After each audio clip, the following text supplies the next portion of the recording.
One rank one pension revision को लेकर हमारे सभी पेंशन धारकों की तरफ से एक बड़ी अपडेट। जी हाँ दोस्तों, मेजर जनरल सतबीर सिंह यहाँ पर पहुँच चुके हैं और अब बहुत जल्द हमारे पेंशन धारकों की बढ़ी हुई पेंशन उन्हें मिलने वाली है। जी हाँ दोस्तों, सीधी भाषा में हम आपको बताएं तो अब हमारे पेंशन धारक एकजुट हो चुके हैं और यहाँ पर आप देख सकते हैं मेजर जनरल सतबीर सिंह जी को किस प्रकार से मोदी सरकार ने जो वादे किए थे उनको लेकर मेजर जनरल सतबीर सिंह सीधे सरेआम जो यहाँ पर कह रहे हैं कि मोदी सरकार अब पेंशन रिवाइज करनी पड़ेगी, हमारी पेंशन हमारा हक है, कोई भीख नहीं। जी हाँ, बहुत ही बड़ी अपडेट यहाँ पर one rank one pension revision को लेकर निकल कर आ रही है, तो आप भी वीडियो को बिना स्किप किए एंड तक जरूर देखिएगा। अब हम मेजर जनरल सतबीर सिंह को लाइव सुनने वाले हैं। जी हाँ दोस्तों, पूरी वीडियो बिना स्किप किए, बहुत ही इंपॉर्टेंट और बहुत ही खास वीडियो आपके लिए होने वाले, वीडियो को एंड तक जरूर देखें। और हमारे मित्र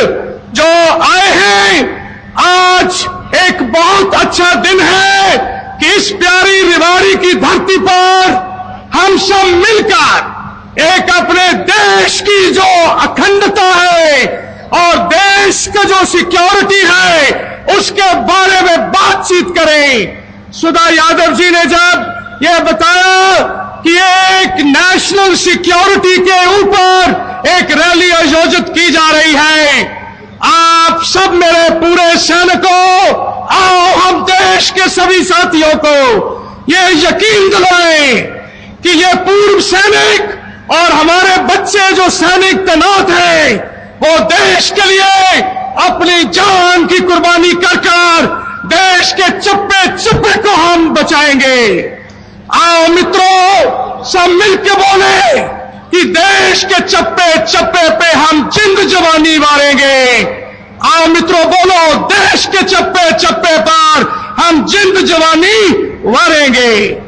आप सबको मालूम है कि देश की सुरक्षा को इस वक्त क्योंकि जो नीतियां अभी तक बनी हैं उनमें बदलाव की जरूरत है।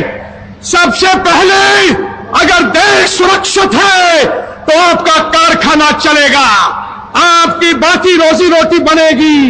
लेकिन अगर आपका जो सुरक्षित देश नहीं है तो उस वक्त आपको घाव लगते चले जाएंगे। ये कहना बहुत जरूरी है कि एक स्ट्रांग मिलिट्री, स्ट्रांग सेफ्टी और स्ट्रांग नेशन, अगर अपने देश को हमने मजबूत बनाना है तो मेरे साथियों, देशवासियों, अपनी सुरक्षा का खूब ध्यान रखिए। हम जो पूर्व सैनिक हैं ये खंडरात बताते हैं कि आज भी ये इमारत बुलंद है।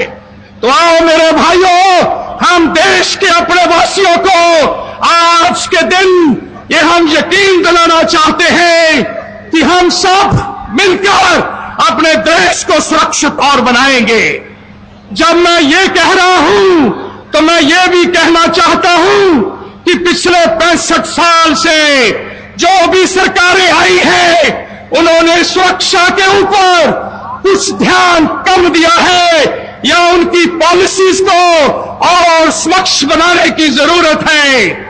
इसलिए हमने कुछ डिमांड अपने जो हमारे साथी हैं जो इस वक्त देश की सेवा पॉलिटिकल सिस्टम से कर रहे हैं उनको लिख के भेजा था।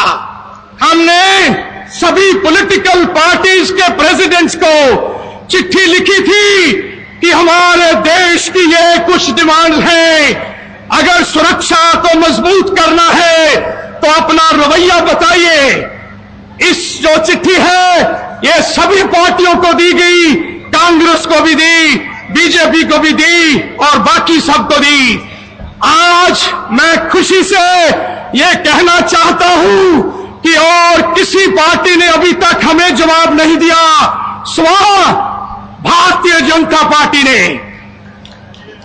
भारतीय जनता पार्टी के जो प्रेसिडेंट साहब हैं उन्होंने 9 तारीख को हमको बुलाकर हमारे से बातचीत करी और ये बोला कि जो भी पॉइंट जो हम कई सालों से हम सब मिलकर जद्दोजहद कर रहे हैं हम उन्हीं सभी पॉइंट्स को मानते हैं।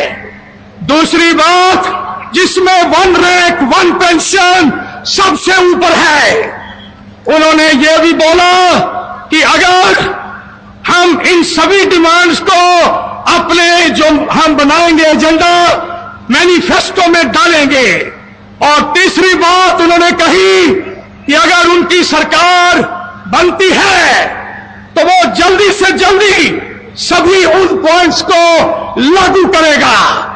तो इन एश्योरेंस को लेकर हम सब मिलकर आज इस भारतीय जनता पार्टी के इस योजना में हम हिस्सा लेने के लिए बढ़ चढ़ के आए हैं और हम इनको यकीन दिलाना चाहते हैं कि अगर इन्होंने हमारी जो बात अभी मानी है उस बात के ऊपर मजबूत रहेंगे तो हम इनका साथ देंगे।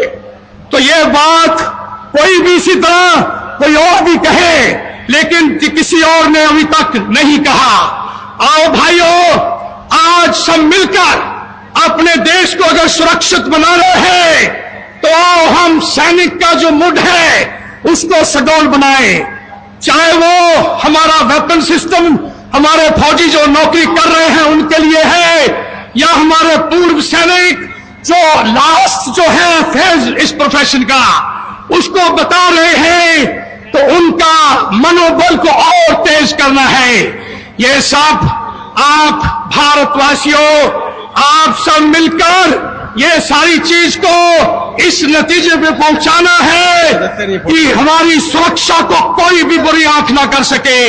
आपको मालूम है कि चाइना ने बागड़ बिल्ले की तरह हमको घेर रखा है और पाकिस्तान हर रोज 1000 ब्लीडिंग कर रहा है, हमारे से कट्स लगा रहा है। अगर हमने अपने देश को बचाना है तो अपनी सुरक्षा को मजबूत करो।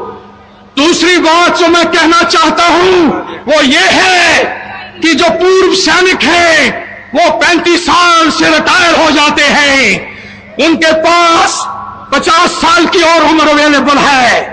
उनको, इस देशवासियों को ये ट्रेन जो आपके पास एक ऐसा रिसोर्स अवेलेबल है उसका इस्तेमाल करें।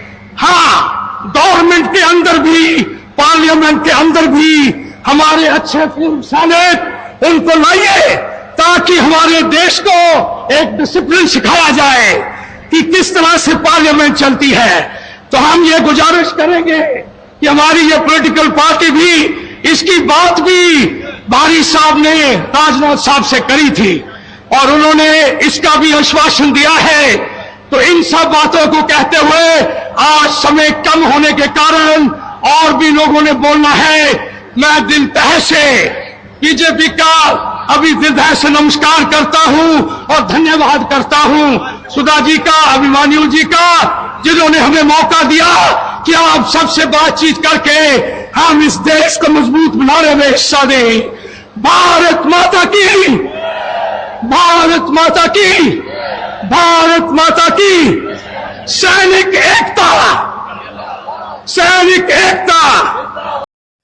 जी हाँ, आपने मेजर जनरल सतवीर सिंह जी को सुना। यहाँ पर जो one rank one pension revision से लेकर मोदी सरकार ने जो वादे किए थे हमारे पेंशन धारकों के लिए दोस्तों, उसको लेकर यहाँ पर बड़ी अपडेट निकल कर आ रही थी। मेजर जनरल सतवीर सिंह को लाइव देखा और जो अन्य मुख्य वेटरन्स है दोस्तों उनको भी आप यहाँ पर देख सकते हैं। लेकिन मोदी सरकार ने ऐसा बिल्कुल नहीं किया। जो जो वादे किए गए थे कि हम पेंशन धारकों का जो अलाउंस है सभी अलाउंस देंगे, उनको उनका जो एरियर बनता है वो एरियर देंगे, जो उनकी पेंशन टाइम टू टाइम यहाँ पर रिवीजन की जाएगी। लेकिन ऐसा कुछ भी देखने को मिल रहा है। एक तरफ से बस ये देखने को मिल रहा है कि मोदी सरकार ने हमारे फौजी पूर्व सैनिकों के नाम पर वोट जरूर बटोरे हैं। जी हाँ दोस्तों, उनके नाम पर राजनीति जरूर की है। लेकिन अब हमारे पेंशन धारक चुप नहीं बैठने वाले हैं। जी हाँ दोस्तों, इस बात का ध्यान रखे मोदी सरकार, क्योंकि जब आपने 2019 में हमारी पेंशन रिवाइज नहीं की, हमारे पेंशन धारकों ने सोचा कोई नहीं 2020 में हो जाएगी, लेकिन 2020 में भी नहीं की, सोचा 2021 में हो जाएगी, 2021 में भी आपने पेंशन रिवाइज नहीं की तो बात आप पहुंची 2022 पर। तो अब हमारे पेंशन धारक एक्टिव हो चुके। दोस्तों आपकी इसके बारे में क्या प्रतिक्रिया है हमें कमेंट बॉक्स में ज़रूर बताइएगा। यहाँ पर जय हिंद जय भारत।